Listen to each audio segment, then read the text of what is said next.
ഞാൻ ഉണ്ടാക്കാൻ പോകുന്നത് ഫസ്റ്റ് ആയിട്ട് ഉണ്ടാക്കാൻ വേണ്ടി പോകുന്നത് നമ്മുടെ കിണ്ണത്തപ്പം. അത് അമൃതം പൊടി വെച്ചിട്ട് കിണ്ണത്തപ്പം എങ്ങനെയാണ് ഉണ്ടാക്കാൻ നോക്കാം. അതിന് വേണ്ടിയിട്ടുള്ള ചേരുവകൾ: അമൃതം പൊടി ഞാനൊരു 2 കപ്പ് എടുത്തിട്ടുണ്ട്. പിന്നെ തേങ്ങ എടുത്തിട്ടുണ്ട്. പിന്നെ എടുത്തിട്ടുള്ളത് നമ്മുടെ മറയൂർ ശർക്കര. അടിപൊളി ടേസ്റ്റായിട്ടാണ്. കച്ചറയും കാര്യങ്ങളൊന്നുമില്ല. ചില ശർക്കരയൊക്കെ വാങ്ങുമ്പോൾ നന്നായിട്ട് കച്ചറ ഉണ്ടാവില്ല, നാരുകളും അങ്ങനെയൊക്കെ ആയിട്ട്. അതൊന്നുമില്ല, നല്ല ശുദ്ധമായിട്ടുള്ള മറയൂർ ശർക്കര. പിന്നെ ഉള്ളത് നല്ല കറുപ്പുമാണ് കേട്ടോ അതിന്. പിന്നെ ഏലക്കായ. ഇത്ര സാധനങ്ങളാണ് വേണ്ടത് നമ്മുടെ കിണ്ണത്തപ്പം ഉണ്ടാക്കാൻ വേണ്ടിയിട്ട്. അപ്പോൾ നോക്കാം. നമ്മുടെ അമൃതം പൊടിയിലേക്ക് നമ്മൾ ഫസ്റ്റായിട്ട് ഏലക്കായ ഇട്ട് കൊടുക്കാം. ഈ അമൃതം പൊടി മധുരമുള്ളതാണ് കേട്ടോ. അപ്പോൾ അതിനനുസരിച്ചിട്ട് വേണം ശർക്കര ചേർക്കാൻ വേണ്ടിയിട്ട് ഒരുക്കിയത്. ആദ്യം കുറച്ച് ചേർത്തിട്ട് ഒരു ഇത് വെച്ചിട്ട് സ്പൂണോ കയ്യിലോ അല്ലെങ്കിൽ ഇതുപോലത്തെ ബീറ്റർ വെച്ചിട്ടോ നിങ്ങൾക്ക് ഇത് മിക്സ് ആക്കിയിട്ട് എടുക്കാം. കുറച്ചും കൂടി ഒഴിച്ചു കൊടുക്കട്ടെ കേട്ടോ. എന്നിട്ട് ഇത് നന്നായി മിക്സ് ആക്കിയതിന് ശേഷം നിങ്ങൾക്ക് ഞാൻ കാണിച്ചു തരാം. ഇത് നന്നായിട്ട് ഞാൻ മിക്സ് ചെയ്തെടുത്തിട്ടുണ്ട്. ഇത് നല്ല കട്ടിയുണ്ട്. പിന്നെ ഇതിലേക്ക് നമ്മൾ കുറച്ചും കൂടി തേങ്ങ ഇട്ട് കഴിഞ്ഞാൽ ഇത് ഒന്നും കൂടി കട്ടിയാവും. ആവശ്യത്തിന് തേങ്ങ ഇട്ട് കൊടുക്കുക. എന്നിട്ട് ഇതുപോലെ നന്നായിട്ട് ഇളക്കി കൊടുക്കുക. നോക്കിയേ, അത് നല്ല കട്ടിയായില്ലേ.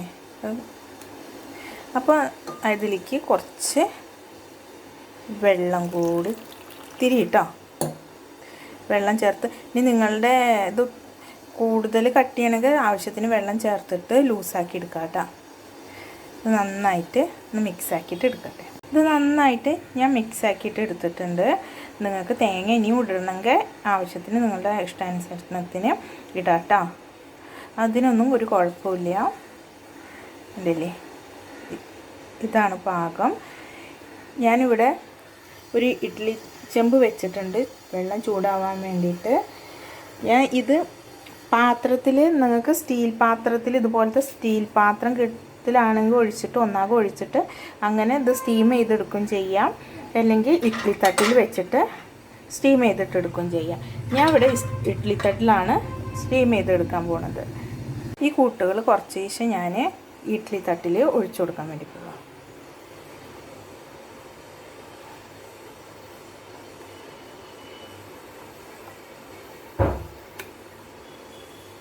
ഞാനിത് ഫുള്ളും ഇഡ്ഡലി തട്ടിൽ ഒഴിച്ച് കഴിഞ്ഞിട്ട് സ്റ്റീം ചെയ്യാൻ വേണ്ടി ഇറക്കി വെച്ചു. ഇനി നമ്മൾ ഇത് മൂടി വെച്ചിട്ട് 10-15 മിനിറ്റ് വേവിച്ചെടുക്കണം. നമുക്കിത് തുറന്ന് നോക്കാം.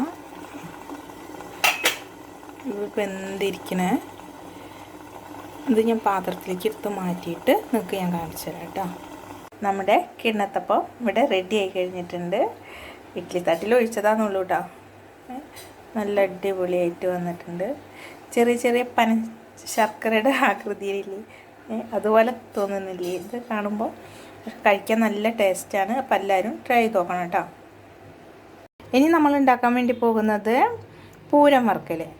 അതായത് അമൃതം പൊടി വെച്ചിട്ട് പൂരം വറുക്കണത് എങ്ങനെയാണെന്ന് നോക്കാം. ആദ്യം ഞാൻ 2 കപ്പ് അമൃതം പൊടി എടുത്തിട്ടുണ്ട്.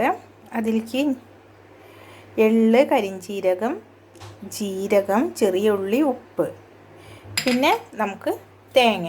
ഇത്രയാണ് നമുക്ക് അമൃതം പൊടി വെച്ചിട്ടുള്ള പൂരം വറുക്കാൻ വേണ്ടിയിട്ട് ആവശ്യമുള്ള സാധനങ്ങൾ. ആദ്യം നമ്മൾ ഇതിലേക്ക് തേങ്ങ ഇട്ട് കൊടുക്കണം. ഇതിലേക്ക് നമ്മൾ എടുത്തു വെച്ചിട്ടുള്ള ജീരകവും കരിഞ്ചീരകവും ഇതൊക്കെ ഇല്ലേ, അതൊക്കെ ഇട്ട് കൊടുക്കണം. എന്നിട്ട് ഇത് നന്നായിട്ട് നമ്മൾ യോജിപ്പിക്കുക കൈ വെച്ചിട്ട്. തേങ്ങയിലുള്ള പാലും ഇതും നന്നായിട്ട് യോജിച്ച് വരണം. നമ്മളിത് മിക്സ് ആക്കുമ്പോൾ അങ്ങനെ പിട്ടിൻ്റെ കുഴക്കണ പോലെ ആവും, തരി തരി പോലെ. നോക്കിയൊരു കട്ടില്ലാണ്ട് ഞാനിവിടെ ഇത് ചേർത്ത് മിക്സ് ആക്കിയിട്ടുണ്ട്. നല്ലതും നന്നായിട്ട് മിക്സായിട്ട് എടുത്തിട്ടുണ്ട്. ഇത് നമ്മൾ ഒരു ചട്ടിയിലേക്ക് ചൂടാകാൻ വേണ്ടിയിട്ട് ഞാൻ ഓൾറെഡി വെച്ചിട്ടുണ്ട്. ഇതിട്ട് കൊടുത്തിട്ട് വറുത്തെടുക്കണം. ചീനച്ചട്ടി എടുക്കുക, അടി കട്ടിയുള്ള പാത്രങ്ങൾ എടുക്കുക നല്ലത് കേട്ടോ. അതുപോലെ പൂരം വറുക്കാനൊക്കെ ഒരു ചട്ടകം വെച്ച് നന്നായി ഇളക്കി ഇത് നന്നായി മൂപ്പിച്ചെടുക്കണം. നമുക്ക് കുറച്ച് സമയം എടുക്കും ഇത് നന്നായി മൂത്ത് വരാൻ വേണ്ടിയിട്ട്. മൂത്ത് വന്നതിന് ശേഷം നിങ്ങൾക്ക് കാണിച്ചു തരാം കേട്ടോ. തീ നല്ല കൂട്ടി വെക്കരുത് കേട്ടോ. തീ നല്ല കൂട്ടി വെച്ചാൽ പെട്ടെന്ന് കരിഞ്ഞു പോകും. ചെറു തീയിൽ ഇട്ടിട്ട്, എന്നാൽ ഹൈ അല്ല, അങ്ങനെ മീഡിയത്തിലിട്ടിട്ട് നിങ്ങൾ ഇത് വറുത്തെടുക്കണം. ചീനച്ചട്ടിയിലൊക്കെ ഉണ്ടാക്കുന്നത് ഇവരാണെങ്കിൽ ഇത് ചീനച്ചട്ടി ഓൾറെഡി നല്ല ചൂട് പിടിച്ചിട്ടുണ്ടാവില്ലേ, അപ്പോൾ അതിൻ്റെ ചൂട് കൊണ്ട് തന്നെ നല്ലപോലെ ആയി കിട്ടും. അപ്പോൾ ചെറു തീയിൽ വെച്ചാൽ മതി. ചെറുങ്ങനെ ഇതിങ്ങനെ മൂത്ത് തുടങ്ങിയിട്ടുണ്ട്. ഒന്നുകൂടി മൂക്കാണ്ട്. ഇതവിടെ പൂരം വറുത്തത് ഇവിടെ റെഡി ആയി കഴിഞ്ഞിട്ടുണ്ട്. നല്ല അടിപൊളി സ്മെല്ലൊക്കെ അങ്ങനെ വരുന്നുണ്ട്, കണ്ടില്ലേ. ഇത് ഞാനിതൊരു പാത്രത്തിലേക്ക് മാറ്റിയതിന് ശേഷം നിങ്ങൾക്ക് ഞാൻ കാണിച്ചു തരാം. പൂരം വറുത്തത് ഇവിടെ റെഡി ആയി കഴിഞ്ഞിട്ടുണ്ട്. അപ്പോൾ നിങ്ങൾക്ക് ഈ വീഡിയോ ഇഷ്ടപ്പെട്ട് കഴിഞ്ഞാൽ ലൈക്ക് അടിക്കുക, കമൻറ്റ് ചെയ്യുക, സബ്സ്ക്രൈബ് ചെയ്യുക, മറ്റുള്ളവർക്ക് ഷെയർ ചെയ്ത് കൊടുക്കുക നിങ്ങളുടെ ഫ്രണ്ട്സുകൾക്ക്. അപ്പോൾ താങ്ക് യു.